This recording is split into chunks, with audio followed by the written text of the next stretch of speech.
This war has been such a disaster from the beginning, and I'm still horrified that so many people in Congress, including so many Democrats, ever went along with it to begin with.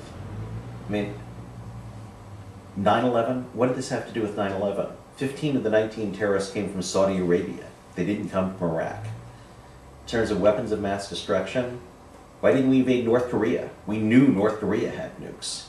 I mean, it's obvious that the reason George Bush went after Iraq was, one, they had oil, and two, he thought he could sell the American people on the idea that Saddam Hussein was behind 9/11. Because Americans had heard of Saddam Hussein from the first Gulf War. They thought of him as a big bad guy. So he figured he could sell that. And the politicians in Congress went along with it because they were afraid that otherwise they would lose politically. That includes Gordon Smith. It includes too many Democrats, although fortunately not those in Oregon's congressional delegation. I mean, they should have listened at least to the military commanders who said, if you're going to go there, you're going to need to go in with 500,000 troops in order to restore any kind of order once you've taken control of this country. They didn't even listen to them.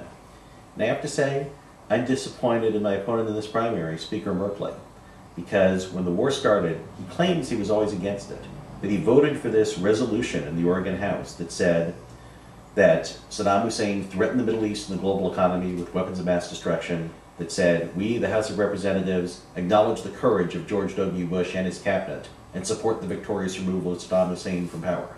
How can you be against the war and vote for something like that? In terms of what to do now, there are no easy answers. I'd like us to try what Baker and Hamilton suggested, which is you go to Iraq's neighbors, including Iran and Syria, and you ask them, do you have enough influence with some of the factions within Iraq to help craft a political solution? Are you willing to help do that? And if they are, I think that there's reason to stick around for a little while in some capacity to help craft a truly multinational effort to stop the violence.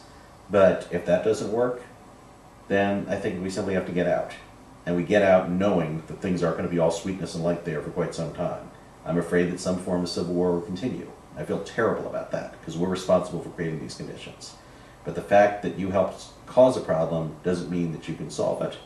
So I don't see any point to our staying in Iraq indefinitely at God knows what cost in terms of lives and money, even though we know that things aren't going to be great there after we leave.